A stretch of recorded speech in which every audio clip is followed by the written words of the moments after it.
Okay. Hello, everyone. My name is Jennifer Tepper, and I'm a member of the APAAN community of the University of Maryland Alumni Association. And on behalf of APIA Heritage Month, we really wanted to bring to the community here a series of webinars that really look at pursuing your passion, Asians in entrepreneurship. And it's meant to be a fireside chat. We're having a little casual conversation here. And I hope that you guys will follow along and learn a few tips about how you might be able to pursue your passion as well. Today with us, we have Anthony Nguyen. He is the founder of X Factor Athletics, and he has been a very inspiring vanguard leader of the flag football movement, both here in the DMV as well as nationally. He's a graduate of Northwest High School and was integral in the development of the flag football team with the Vietnamese Student Association at the University of Maryland. He is currently still in the area, and welcome, Anthony. Thank you for having me, Jennifer. Of course, of course. So this whole fireside chat is about pursuing your passion. So let me stop talking and just ask you to tell the audience what your passion is. And my passion, so I have multiple passions, but one of them is definitely coaching and playing flag football, something that that I've done ever since as a child. Started in 8th grade as a late bloomer, and just have had a lot of fun competing and just building relationships ever since then. That's amazing. That's amazing. And help the audience see, like, when you connected that, when did you have that like light bulb moment go off and say, I want to start my own business to kind of live in this passion all the time? Well, I think for me, I mean, in VSA when it first started, it was something we did for fun. You know, we did it because it was a club organization while we were going to school and working part-time. And so it was just something fun to do with friends. You know, and ultimately with the goal at the end of each year to win this Turkey Bowl championship, that made it challenging, but that's the fun in it, right? To try to accomplish that together with your group of friends.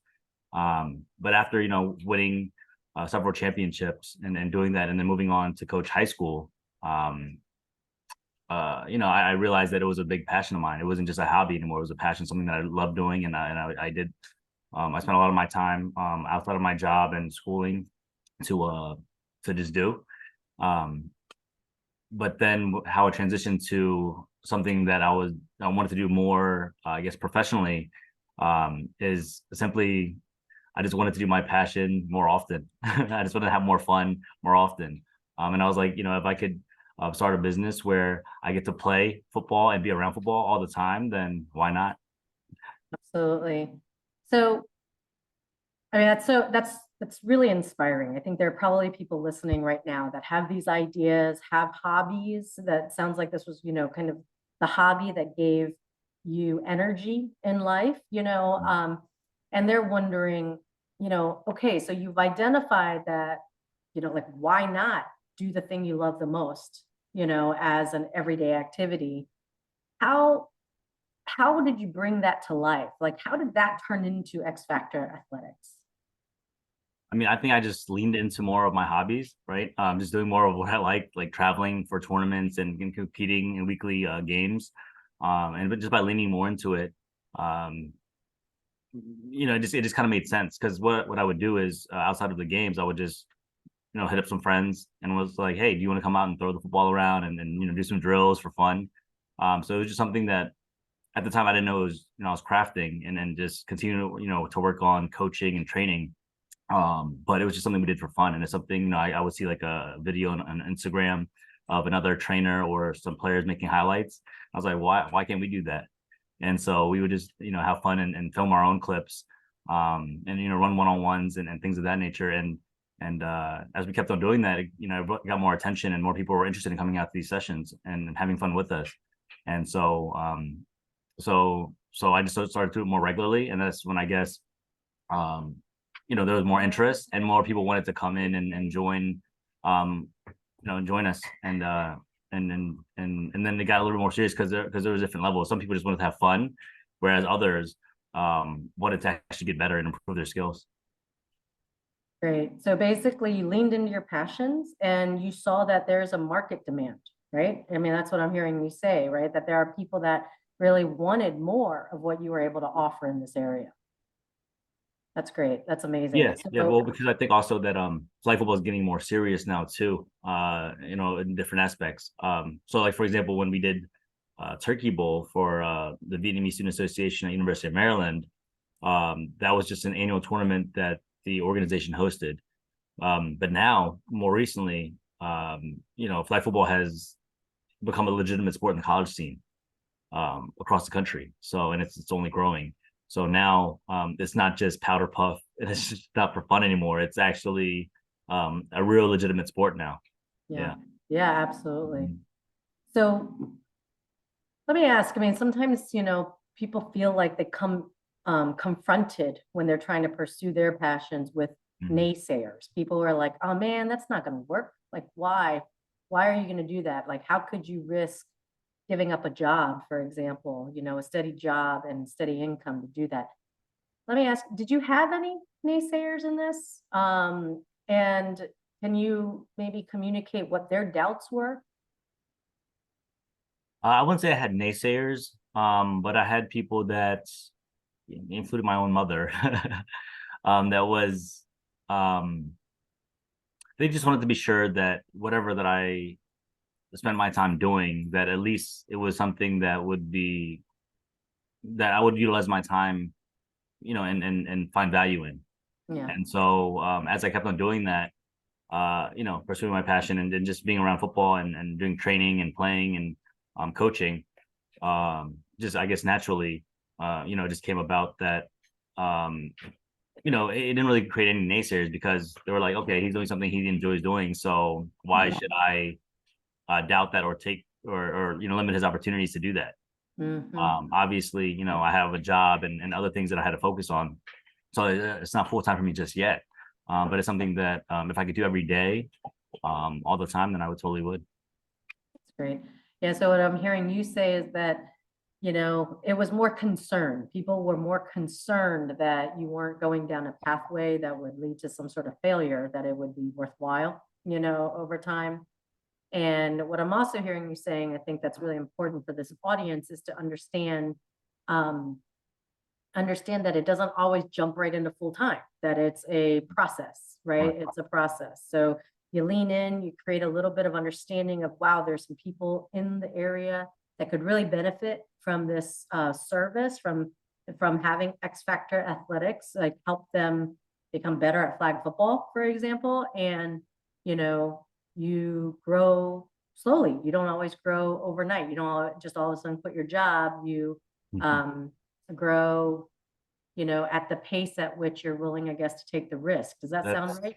Yeah, I find it ironic and funny because some people would ask me that, they see my Instagram stories or posts and they're like, do you just travel for flag football full time? and although sometimes it does seem like it because I'm always traveling constantly to different cities and tournaments, and interacting with a lot of different players from across the country and across the world. I simply do that in my spare time outside of my full 9 to 5.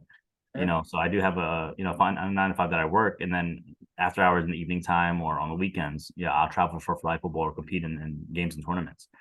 So whereas some people will go to happy hours or do different things on the weekends, that's what I have chosen to do, at least more recently, and spend more of my time doing. And at first, sure, yeah, it costs money to travel and takes time to go to these tournaments and sacrificing time with family and friends and so forth. But it's also fun too. So Right. I think I've just been on this leaning into the fun kick, right? Like to be able to practice and play my passion as well as to be able to travel for it. So just to be able to do those two things simultaneously is like almost a dream come true.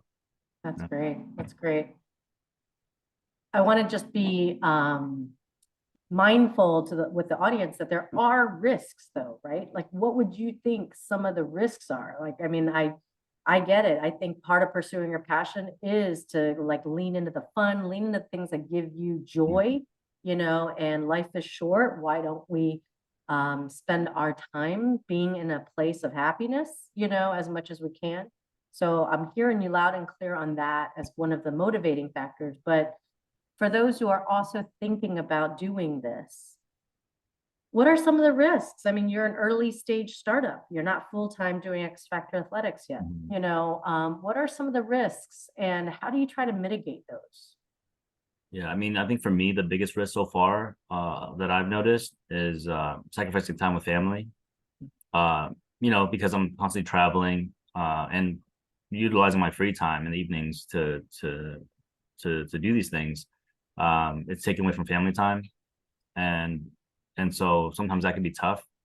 So it's more of a sacrifice, and us communicating, you know, what are the reasonings for me to be involved and utilize my time doing this, and why I'm not spending as much time with family and my close ones. So I wouldn't say it's a risk, but more of a sacrifice. Yeah, yeah. Well, let me turn that question on its head and say, what kind of risk does it feel like for you if you didn't pursue this passion?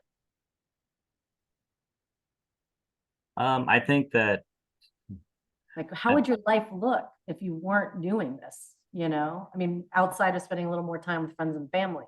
Like, mhm. can you imagine that life? Yeah, I mean, I think the most fulfilling thing to do is to follow your passions and to be able to share that with others. Um, you know, I think that a lot of people obviously pursue their passions or what their likes or interests are. But for me, I just gotten to the point now where I want to be able to share that with others.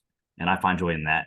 So it's not just simply about me, um, you know, in my own joy or my own fun, but it's also seeing that on others and seeing that how it's not only something that's fun for them and something that they look forward to, but it's also building community. It's also, um, I mean, there's been, and I think I've one thing that's helped me to be involved with coaching for so long is sometimes I find that football or this hobby of ours or this passion of ours sometimes is life changing.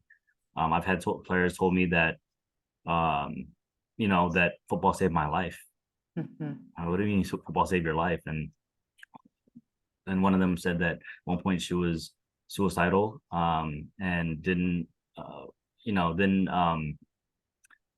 have an answer to a lot of things that she was going through. So football was a great outlet for her to focus on something else and something to look forward to. And because of the community, the sense of belonging, and being able to contribute her skills and experience to a group or a team, and this family dynamic that we harp so much on when it comes to team. Um, you know, like hearing those stories like that is what really drives me and motivates me to provide this more for others. You know, because it could be life changing too.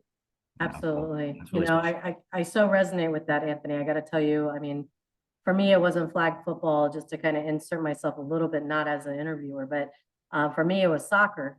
And I currently am the executive director of an organization called Soccer Without Borders. And that is exactly it. We Awesome. serve over 4,000 youth internationally to do exactly that, using sports to connect with life skills, with academia, like figuring out how to help these marginalized youth, most of them, excuse me, refugees and immigrants, with literacy, catching up with school, but most importantly, the sense of belonging. Like, you're new to an area, you're not feeling like you got community, and how a team, you get a flag football team or a soccer team, really provides this, you know, extra sense of family Mhm. for a lot of people who aren't finding it maybe in their biological family, right? And with their like friend network. So I'm with you 100% on that. I think that's so needed, you know. I think it's so needed to be able to find that sense of belonging Mhm. wherever you find it, but to have more space for that, I think is really amazing. Yeah. I mean, because even for me, aside from the fun and the, you know, the passion and the interest of it, it was also an outlet for me when I had tough times. You know, Yeah, when I was going through stress at work or, um, you know, disagreements at home with family, um, sure. or even some girls that I've coached have come to me and like during the Turkey Bowl season, for example, she said because it was during Thanksgiving. Mhm. And what we would do as a team was we would go around the circle and share our gratitude, like what we're grateful for, Thanksgiving weekend and right before the tournament. And as we got around to one of the captains on the team, she just thanked all the girls and all the coaches in the room. And she said that she was just so appreciative for the team, because she said that a lot of people didn't know this, but she was going through like a tough breakup. And it's not something she shared publicly or openly with many people outside of her own friends and close circle. But football was able to get her through those tough times, and Yeah, give her something else to look forward to. So absolutely. yeah. So it's almost as if like, all of these are really heightened personal risks for individuals if the Mhm. space wasn't there, right? Right. So I'm really appreciating this, you leaning into this outlet, for people, and creating space for this. So I want to just, this meant to be a real intimate fireside chat. What advice would you give people, as we kind of close out this interview? What advice would you give people who are at that beginning stage? They're not quitting their job yet. They're figuring out how to integrate it into their current life. What advice would you give them? I mean, honestly, I'm still trying to figure that out for myself. I'm still continuously trying to find my cadence in this whole thing. But I think one person that's close to me that's a great example is my sister. Last summer, at this time she was still teaching first grade for MCPS, Montgomery County Public Schools, and then it was summertime, so she was on break as a teacher, and she had a job popped up, for flag football at the college level, and she applied. She got a call back. They flew her out, interviewed her, and they offered her the position on the spot. And she came home, and this was only a couple of weeks away from the school year starting, and she said, what do I do? Do I go back to teaching first grade after my first year, which was really tough, especially like post COVID, or do I go for this coaching position? And I was like, this is a no-brainer. Like, it's a no-brainer. Yeah, Follow the dream. Follow the yeah. dream. And she's like, well, no, what about our family life? What about mom? What about this and that? And I was like, I'm sure there's going to be a lot of tough times, a lot of sacrifices that we have to make. But if you're getting this opportunity, then go for it. At least I'll still be here. I'll still be local. I'll still be close to family, and take care of things here that are needed while you're gone, and while you practice that passion of yours, or actually follow the Sure, dream. And sure. so she's a living testament of someone that's been able to take the leap and do this full time. And although she's the one that's directly experiencing these experiences, I at times live vicariously through her. But also she's also has included me in some of these trips or team events, Sure. whether it's a tournament or meetings, because I involve myself in that way too on a secondary level. So to be able to support her and to encourage her to take the leap, um, there's been opportunities for me to come along with some of the ride too, and so That's great. hopefully that transition to a point where I get to do it, That's great. full time as well. That's amazing. Yeah. So I guess, so what I would say, I mean, that's really, talk about pursuing your passion, right? And making a 180-degree shift. So what I'm hearing for those who are listening, who are thinking about this, who are, have hobbies or interests or involved in other things in their lives that, and they're wondering, how do I do more of that? What I'm hearing from you, Anthony, is, you lean in, don't expect that it won't come with sacrifice. So in other words, you will have to sacrifice because you're spending your time where your passion is. Mm-hmm. But as a result, that joy, that kind of authentic desire to share that joy comes out, and it creates, what I'm thinking are your clients, for X Factor Athletics. It creates people who are saying, yeah, I want to be part of that. I want to, have you involved in my trainings, in my fitness, and me being part of this community a little bit more.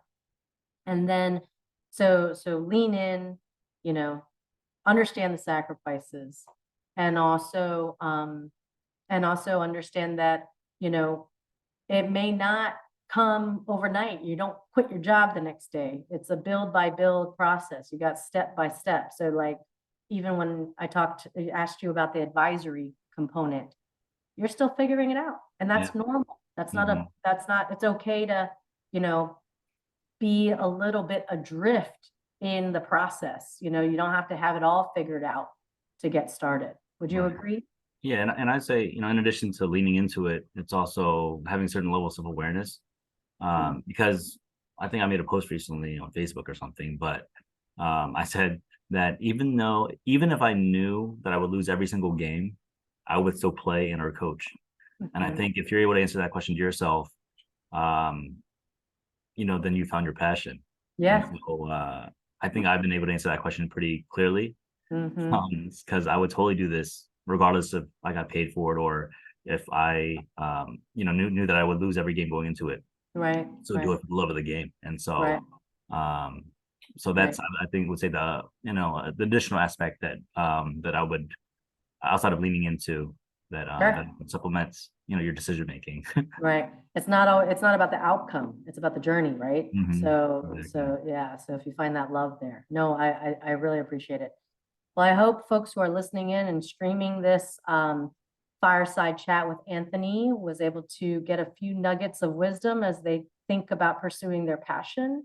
Thank you so much for tuning in, and thank you, Anthony, for joining us today. And thank you, Jennifer, for having me. This was a lot of fun. Yeah. Awesome. Awesome. Have a good one, everyone. Bye.